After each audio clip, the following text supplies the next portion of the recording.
ಎಲ್ಲೋ friends, ಎಲ್ಲರೂ ಹೇಗಿದ್ದೀರಾ? ಎಲ್ಲರೂ ಚೆನ್ನಾಗಿದ್ದೀರಾ ಅಂತ ಅಂದ್ಕೊಂಡಿದ್ದೀನಿ. ನಾನು ಕೂಡ ಚೆನ್ನಾಗಿದ್ದೀನಿ. ಇವತ್ತಿನ ಒಂದು ವಿಡಿಯೋ ಏನಪ್ಪ ಅಂತ ಹೇಳಿದ್ರೆ ಶರದಹುಣ್ಣಿಮೆಯ ಮಹತ್ವವೇನು, ಆ ಶರದಹುಣ್ಣಿಮೆಯನ್ನು ನಾವು ಏಕೆ ಆಚರಿಸಬೇಕು, ಈ ಒಂದು ಹಿಂದೂ ಸಂಪ್ರದಾಯದ ಪ್ರಕಾರ ಶರದಹುಣ್ಣಿಮೆಯ ಮಹತ್ವವೇನು, ಶರದಹುಣ್ಣಿಮೆಯಲ್ಲಿ ನಮಗೆ ಮಾಡೋದ್ರಿಂದ ನಮಗೆ ಏನೆಲ್ಲ ಲಾಭಗಳು ಸಿಗುತ್ತೆ, ಎಷ್ಟೆಲ್ಲ ಒಂದು ಪವಾಡಗಳನ್ನು ನಾವು ಸೃಷ್ಟಿಸ್ಕೋಬೋದು, ನಮ್ಮ ಎಲ್ಲ ಸಂಕಷ್ಟಗಳನ್ನು ಯಾವ ರೀತಿ ನಿಭಾಯಿಸ್ಕೋಬೋದು, ನಮಗೆ ಬಂದಿರುವಂಥ ಹಣದ ಸಮಸ್ಯೆಗಳಾಗಿರ್ಬೋದು, ಇದನ್ನು ಈ ಒಂದು ಹುಣ್ಣಿಮೆಯಿಂದ ನಾವು ಯಾವ ರೀತಿ ಬಗೆಹರಿಸ್ಕೋಬೋದು, ಈ ಹುಣ್ಣಿಮೆ ಪೂಜೆನ ಮಾಡೋದ್ರಿಂದ ನಮ್ಮಲ್ಲಿರುವಂತಹ ನಕಾರಾತ್ಮಕ ಶಕ್ತಿ ಹೋಗಿ ಸಕಾರಾತ್ಮಕ ಶಕ್ತಿಯನ್ನು ನಾವು ಯಾವ ರೀತಿ ಪಡ್ಕೋಬೋದು, ಮನೆಯಲ್ಲಿರುವಂತಹ ಕೆಲವೊಂದು ನಕಾರಾತ್ಮಕ ಶಕ್ತಿ, ನಾವು ಎಷ್ಟೇ ದುಡಿತೀವಿ, ನಾವು ಏನೇ ಮಾಡ್ತೀವಿ, ಕೈಯಲ್ಲಿ ಹಣ ನಿಲ್ತಾ ಇಲ್ಲ, ನಮಗೆ ತುಂಬ ಒಂದು ಪ್ರಾಬ್ಲಮ್ ಮೇಲೆ ಪ್ರಾಬ್ಲಮ್ಮು ಆಗ್ತಾಯಿದೆ, ಮನೆಯಲ್ಲಿ ಏನೋ ಒಂಥರ ಕಿರಿಕಿರಿ, ನಮಗೆ ಎಷ್ಟೇ ದುಡಿದ್ರೂ ಕೂಡ ಹಣ ನಿಲ್ತಾ ಇಲ್ಲ ಅನ್ನೋರು ಈ ಒಂದು ಶರದಹುಣ್ಣಿಮೆಯ ಪೂಜೆಯನ್ನು ಮಾಡ್ಕೊಳ್ಳಿ, ತುಂಬಾ ಒಳ್ಳೆಯದಾಗುತ್ತೆ.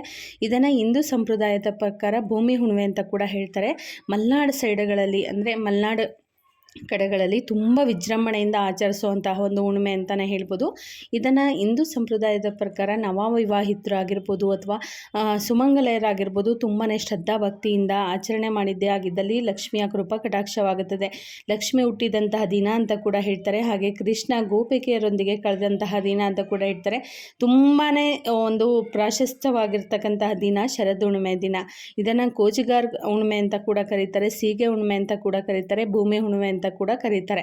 ಈ ಒಂದು ಹುಣ್ಣಿಮೆ ದಿವಸ ನಾವು ಲಕ್ಷ್ಮಿಯನ್ನು ಆರಾಧಿಸೋ ಒಂದು ಇದಿರುತ್ತಲ್ವ, ಪೂಜೆ ನಿಯಮಗಳು ತುಂಬಾ ಪ್ರಾಶಸ್ತ್ಯವಾಗಿರ್ತಕ್ಕಂಥದ್ದು, ಹಾಗೆ ತುಂಬಾ ಒಂದು ಒಳ್ಳೆಯ ಫಲಗಳನ್ನು ಕೊಡ್ತಕ್ಕಂಥದ್ದು ಆಗಿರುತ್ತೆ. ಹಾಗೆ ತುಂಬಾ ಸಿಂಪಲ್ ಆಗಿ ನಾವು ಪೂಜೆನ ಮಾಡಿಕೊಂಡ್ರೂ ಕೂಡ ಒಂದು ಒಳ್ಳೆಯ ಫಲಗಳನ್ನು ನಾವು ನೋಡ್ಬೋದು. ನಮ್ಮ ಏನೇ ಒಂದು ಸಂಕಲ್ಪಗಳಿದ್ರು, ಏನೇ ಒಂದು ಕಷ್ಟಗಳಿದ್ರು ಕೂಡ ಈ ಒಂದು ಹುಣ್ಣಿಮೆ ದಿವಸ ಪೂಜೆನ ಮಾಡ್ಕೊಳ್ಳಿ, ಲಕ್ಷ್ಮೀ ಪೂಜೆನ ಮಾಡ್ಕೊಳ್ಳಿ, ತುಂಬಾ ಒಳ್ಳೆಯದಾಗುತ್ತೆ. ನಿಮ್ಮ ಜೀವನದಲ್ಲಿ ದೊಡ್ಡ ಯಶಸ್ಸನ್ನು ಕಾಣ್ತೀರಾ. ಏನೇ ಒಂದು ಕಾರ್ಯಗಳನ್ನು ಮಾಡ್ತೀನಿ ಅಂತ ಹೇಳಿದ್ರು ಕೂಡ, ಏನೇ ಒಂದು ಒಳ್ಳೆಯದಾಗಬೇಕು ಅಂದರೂ ಕೂಡ ಈ ಒಂದು ಸಂಕಲ್ಪವನ್ನು ಮಾಡಿಕೊಂಡು ಲಕ್ಷ್ಮೀ ಪೂಜೆಯನ್ನು ಮಾಡಿದ್ದೇ ಆಗಿದ್ದಲ್ಲಿ ಖಂಡಿತ ಒಳ್ಳೆಯದಾಗತ್ತೆ. ಹಾಗೆ ಒಳ್ಳೆಯ ಫಲಗಳನ್ನು ನೀವು ಕಾಣ್ತೀರಾ. ಬನ್ನಿ ನೋಡ್ತಾ ಹೋಗೋಣ ಶರದಹುಣ್ಣಿಮೆಯ ಮಹತ್ವ ಏನು ಅಂತ. ಶರದಹುಣ್ಣಿಮೆಯನ್ನು ನಮ್ಮ ಹಿಂದೂಗಳ ಪ್ರಕಾರ, ನಮ್ಮ ಹಿಂದೂ ಸಂಸ್ಕೃತಿಯ ಪ್ರಕಾರ ನವರಾತ್ರಿ ಕಳೆದ ನಂತರ ಬರುವ ಹುಣ್ಣಿಮೆಯಲ್ಲಿ ನಾವು ಮಾಡ್ತೀವಿ. ಹುಣ್ಣಿಮೆ ಅಂತ ಹೇಳಿದ್ರೆ ಒಂದು ಚಂದ್ರನ ಬೆಳಕಿನಲ್ಲಿ ಕಂಗೊಳಿಸುತ್ತಿರ್ತಕ್ಕಂಥದ್ದು, ಚಂದ್ರನಿಗೂ ಭೂಮಿಗೂ ಹತ್ರ ಆಗಿರ್ತಕ್ಕಂತಹ ದಿನ ಅಂತ ಹೇಳಿ ಕರಿತೀವಿ. ಬೆಳದಿಂಗಳಲ್ಲಿ ನಾವು ಏನು ಬೇಕಾದ್ರೂ, ಎಷ್ಟು ಒಂದು ಪ್ರಕಾಶಮಾನವಾದಂತಹ ಬೆಳದಿಂಗಳಿರುತ್ತೆ, ಆವತ್ತು ನಾವು ಯಾವುದೇ ಒಂದು ಪೂಜೆ ಮಾಡಿದ್ರೂ ಕೂಡ ನಾವು ಫಲಗಳನ್ನು ಕಾಣ್ಬೋದು ಅಂತ. ಅದರಲ್ಲೂ ಕೂಡ ಈ ಶರದಹುಣ್ಣಿಮೆ ಅಥವಾ ಭೂಮಿ ಹುಣ್ಣಿಮೆ ಅಂತ ಹೇಳ್ತೀವಲ್ಲ, ಇದು ತುಂಬಾ ಪ್ರಾಶಸ್ತ್ಯವಾಗಿರ್ತಕ್ಕಂಥ ದಿನ ಆಗಿರುತ್ತೆ ನಮ್ಮ ಹಿಂದೂ ಪುರಾಣ ಕಥೆಗಳಲ್ಲಿ. ಹಾಗೆಯೇ ಆವತ್ತಿನ ದಿವಸ ಅಂದರೆ ಇದು ಬರೋದು ಯಾವಾಗ ಅಂತ ಹೇಳಿದ್ರೆ ಮಂಗಳವಾರ, ಸೋಮವಾರ ಸ್ಟಾರ್ಟ್ ಆಗುತ್ತೆ, ಮಂಗಳವಾರ ಮುಕ್ತಾಯ ಆಗುತ್ತೆ.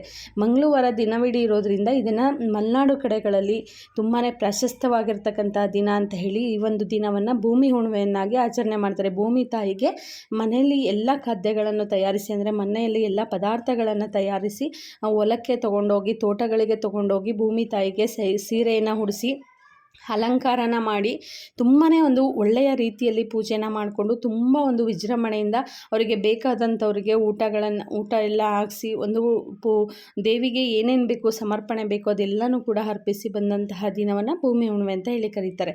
ಇನ್ನು ಹೊಲ ಇಲ್ಲದೆ ಇರೋರು, ತೋಟ ಇಲ್ಲದೆ ಇರೋರು ಯಾವ ರೀತಿ ಮಾಡಬೇಕು ಅಂತ ಹೇಳಿದ್ರೆ, ಮನೆಯಲ್ಲೇ ಲಕ್ಷ್ಮಿ ನಾವು ಯಾವ ರೀತಿ ಪೂಜೆ ಮಾಡ್ತೀವೋ ಅದೇ ಥರ ಕಳಶವನ್ನು ಸ್ಥಾಪಿಸಿ ಲಕ್ಷ್ಮೀ ಪೂಜೆಯನ್ನು ಮಾಡಿ ಮನಸ್ಸಿನಿಂದ ನಿಮ್ಮ ಸಂಕಲ್ಪಗಳನ್ನು ಬೇಡ್ಕೊಂಡಿದ್ದೇ ಆಗಿದ್ದಲ್ಲಿ ತಾಯಿ ಲಕ್ಷ್ಮೀ ದೇವಿ ಒಲಿತಾಳೆ ಅನ್ನೋ ಪೂರ್ಣ ನಂಬಿಕೆ ಇದೆ. ಈ ಒಂದು ಶರದಹುಣ್ಣಿಮೆ ಅಂತ ಹೇಳಿದ್ರೆ ನಾವು ವರಮಹಾಲಕ್ಷ್ಮಿ ಆಗಿರ್ಬೋದು ಅಥವಾ ದೀಪಾವಳಿ ಲಕ್ಷ್ಮೀ ಪೂಜೆ ಮಾಡೋದಷ್ಟೇ ಒಂದು ಪ್ರಾಶಸ್ತ್ಯವಾಗಿರ್ತಕ್ಕಂತಹ ದಿನ ಅಂತ ಹೇಳ್ತೀವಿ. ಹಾಗಾಗಿ ಲಕ್ಷ್ಮಿಯನ್ನು ನಾವು ಒಲಿಸ್ಕೊಳ್ಳುವಂತಹ ದಿನ ಅಂತ ಹೇಳಿದ್ರೆ ಶರದಹುಣ್ಣಿಮೆಯ ದಿನ. ಹಾಗಾಗಿ ನಾವು ಲಕ್ಷ್ಮಿಯನ್ನು ತುಂಬಾ ಒಂದು ಪ್ರಾಶಸ್ತ್ಯವಾಗಿರ್ತಕ್ಕಂಥ ದಿನದಿಂದ ಶರದಹುಣ್ಣಿಮೆಯ ದಿನ ಅಂದರೆ ಇದು ಸೋಮವಾರ ಮಧ್ಯಾಹ್ನ ಸ್ಟಾರ್ಟ್ ಆಗುತ್ತೆ, 12:45ಕ್ಕೆ ಸ್ಟಾರ್ಟ್ ಆಗಿ ಮಂಗಳವಾರ ದಿನವಿಡೀ ಅಂದರೆ ಮಂಗಳವಾರ ಸಂಜೆ 7:06 ಮುಕ್ತಾಯ ಆಗುತ್ತೆ.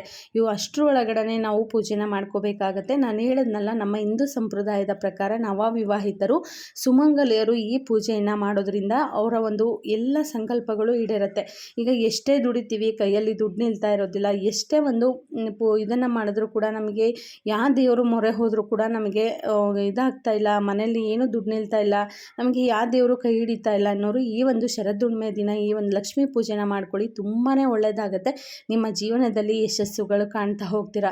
ಯಶಸ್ಸನ್ನು ನೀವು ಖಂಡಿತ ಕಂಡೇ ಕಾಣ್ತೀರಾ. ನಾವು ಮಾಮೂಲಿಯಾಗಿ ಯಾವ ರೀತಿ ಲಕ್ಷ್ಮೀ ಪೂಜೆಯನ್ನು ಮಾಡ್ತೀವಿ ಅದೇ ಥರ ಕಳಶವನ್ನು ಇಟ್ಟು ಕೆಳಗಡೆ ಫಸ್ಟು ಒಂದು ತಟ್ಟೆಯಲ್ಲಿ ಅಕ್ಕಿಯನ್ನು ತೊಗೊಳ್ಬೇಕು. 5 ಇಡಿ 9 ಇಡಿ ಅಕ್ಕಿಯನ್ನು ತೆಗೆದುಕೊಂಡು ಸ್ವಾಸ್ತಿಕ್ ಚಿಹ್ನೆಯನ್ನು ಬರಿಬೇಕು. ಸ್ವಾಸ್ತಿಕ್ ಚಿಹ್ನೆಯನ್ನು ಬರೆದು ಒಂದು ಚೆಂಬಿನಲ್ಲಿ ನೀರನ್ನು ತುಂಬಿಕೊಂಡು ಅದರ ಮೇಲೆ 5 ಎಲೆಗಳನ್ನು ಇಡಬೇಕು. 5 ವಿಳೆದೆಲೆಯನ್ನು ಇಟ್ಟು ಅದಕ್ಕೆ ₹1 ನಾಣ್ಯ ಅಥವಾ ನಿಮ್ಮ ಕೈಲಾದಷ್ಟು ನಾಣ್ಯವನ್ನು ಹಾಕಿ ಒಂದು ಅಡಿಕೆ, ಒಂದು ಎಲೆ, ಒಂದು ಬಾದಾಮಿ, ಗೋಡಂಬಿ, ನಿಮಗೆ ಯಾವ ರೀತಿ ವರಮಹಾಲಕ್ಷ್ಮಿ ಅಥವಾ ನೀವು ದೀಪಾವಳಿ ಲಕ್ಷ್ಮೀ ಪೂಜೆಯನ್ನು ಮಾಡ್ತೀರಾ ಅದೇ ಥರನೇ ಮಾಡಿಬಿಟ್ಟು ಮೇಲೆ ಚೆಂಬನ್ನು ಇಟ್ಟು ಕಳಶವನ್ನು ಕೂರಿಸ್ಬೇಕು. ಲಕ್ಷ್ಮಿಯಿಂದ ಭಕ್ತಿಯಿಂದ ನಿಮ್ಮ ಒಂದು ಸಂಕಲ್ಪವನ್ನು ಬೇಡ್ಕೊಳ್ಳಿ. ಲಕ್ಷ್ಮೀ ಪೂಜೆಯನ್ನು ಮಾಡಿ ಹೂವು ಬೇಕಾಗಿರುವಂತಹ ನೈವೇದ್ಯಗಳನ್ನು ಮಾಡಿಬಿಟ್ಟು ಲಕ್ಷ್ಮಿನ ಆಹ್ವಾನಿಸಿ. ಈ ಲಕ್ಷ್ಮಿಯ ಆಹ್ವಾನವಾಗುವಂತಹ ಸಮಯ ಅಂತ ಹೇಳಿದ್ರೆ ಮಂಗಳವಾರ. ಹಾಗಾಗಿ ಲಕ್ಷ್ಮಿಯನ್ನು ನಿಮ್ಮ ಮನಸಾರೆ ಬೇಡಿಕೊಂಡು ಅದನ್ನು ಸಂಜೆ 6:30 7 ಗಂಟೆ ಒಳಗಡೆ ಕಳಶದಿಂದ ಒಂದು ಹೂವನ್ನು ಎತ್ತಿಡಿ. ತಿರುಗಿ ಬೆಳಗ್ಗೆ ಬುಧವಾರ ಅದನ್ನು ವಿಸರ್ಜನೆ ಮಾಡಬೇಕು. ಈ ರೀತಿ ಮಾಡಿದ್ದೇ ಆಗಿದ್ದಲ್ಲಿ ನಿಮ್ಮ ಒಂದು ಅಷ್ಟೈಶ್ವರ್ಯ ಪ್ರಾಪ್ತಿ ಆಗುತ್ತೆ ಅಂತ ಹೇಳ್ತಾರೆ. ನಿಮ್ಮ ಸಂಕಲ್ಪಗಳು ನಿವಾರಣೆ ಆಗುತ್ತೆ ಅಂತ ಹೇಳ್ತಾರೆ. ನಮ್ಮ ಒಂದು ಹಿಂದೂ ಸಂಪ್ರದಾಯದ ಪ್ರಕಾರ ನಾನು ಹೇಳಿದೆ, ಭೂಮಿ ತಾಯಿಗೆ ಈ ಒಂದು ದಿನವನ್ನು ಅರ್ಪಿಸ್ತಾರೆ ಅಂತ. ಭೂಮಿ ತಾಯಿಗೆ ಪೂಜೆ ಮಾಡೋರು ಅಷ್ಟೇ ತುಂಬ ವಿಜೃಂಭಣೆಯಿಂದ ಪೂಜೆ ಮಾಡ್ತಾರೆ. ನಾವು ಮಲೆನಾಡು ಸೈಡಲ್ಲಂತೂ ನೋಡೋದಕ್ಕೆ 2 ಕಣ್ಣು ಸಾಲದು, ಅಷ್ಟೊಂದು ಪುನಸ್ಕಾರಗಳನ್ನು ಮಾಡ್ತಾರೆ ಈ ಒಂದು ದಿನ ಅಂತಲೇ ಹೇಳ್ಬೋದು. ಭೂಮಿ ತಾಯಿಗೆ ಪೂಜೆ ಮಾಡೋದ್ರಿಂದ ನಮಗೆ ಸಿಗುವಂತಹ ಅಂದರೆ ಫಲಗಳೇನಿರುತ್ತೆ, ಭೂಮಿ ತಾಯಿ ಕೊಡುವಂತಹ ಫಲಗಳನ್ನು ಆವತ್ತಿನ ಒಂದು ದಿವಸ ಭೂಮಿ ತಾಯಿಗೆ ಪೂಜೆನ ಮಾಡೋದು.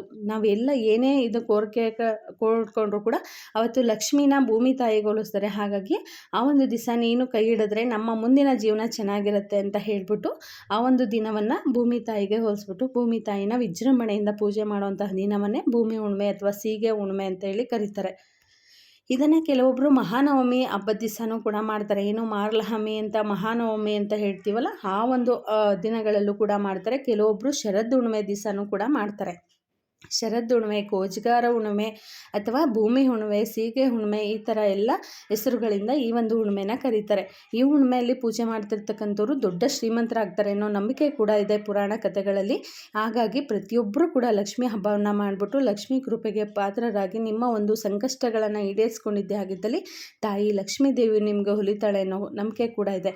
ನಾವು ವರಮಹಾಲಕ್ಷ್ಮಿ ಹಬ್ಬದಲ್ಲಿ ಹಾಗೆ ದೀಪಾವಳಿ ಲಕ್ಷ್ಮಿ ಹಬ್ಬದಲ್ಲಿ ಹೇಗೆ ಹಬ್ಬಗಳನ್ನು ಮಾಡ್ತೀವಿ, ಲಕ್ಷ್ಮಿ ಹಬ್ಬವನ್ನು ಲಕ್ಷ್ಮಿ ಧರೆಗಿಳಿದು ಬಂದಂತಹ ದಿನವನ್ನೇ ಶರದ್ ಹುಣ್ಣಿಮೆ ಅಂತ ಕೂಡ ಕರಿತೀವಿ. ಆ ಒಂದು ಶರದ್ ಹುಣ್ಣಿಮೆ ವ್ರತವನ್ನು ಯಾರು ಮಾಡ್ತಾರೆ ಅವರಿಗೆ ಅಷ್ಟೈಶ್ವರ್ಯ ಪ್ರಾಪ್ತಿಯಾಗಲಿ ಅಂತೇಳಿ ತಾಯಿ ಲಕ್ಷ್ಮೀ ದೇವಿಯ ವರ ಕೊಟ್ಟರಂತೆ ಆಗಿನ ಕಾಲದಲ್ಲಿ. ಹಾಗಾಗಿ ಶರದ್ ಹುಣ್ಣಿಮೆಯನ್ನು ಯಾರು ಭಕ್ತಿಪೂರ್ವಕವಾಗಿ ಮಾಡ್ತಾರೆ ಅಂತಹ ಒಂದು ದಿನ ಅವರ ಮನೆಯಲ್ಲಿ ಯಾವತ್ತೂ ಕೂಡ ಬಡತನ ಬರೋದಿಲ್ಲ, ಅಷ್ಟೈಶ್ವರ್ಯದ ಕೊರತೆ ಇರೋದಿಲ್ಲ ಅಂತ ಹೇಳ್ತಾರೆ. ಹಾಗಾಗಿ ಈ ಒಂದು ಶರದ್ ಹುಣ್ಣಿಮೆ ದಿವಸ ಯಾರೂ ಕೂಡ ತಪ್ಪದೆ ಈ ಒಂದು ಪೂಜೆನ ಮಾಡದೇ ಇರಬೇಡಿ. ಎಲ್ಲರೂ ಕೂಡ ಪೂಜೆ ಮಾಡಿ ತಾಯಿ ಮಹಾಲಕ್ಷ್ಮಿಯ ಕೃಪೆಗೆ ಪಾತ್ರರಾಗಿ ಅಂತ ಹೇಳ್ತಾ ಎಲ್ಲರಿಗೂ ಕೂಡ ಒಳ್ಳೆಯದಾಗಲಿ, ಶುಭವಾಗಲಿ. ಧನ್ಯವಾದಗಳು.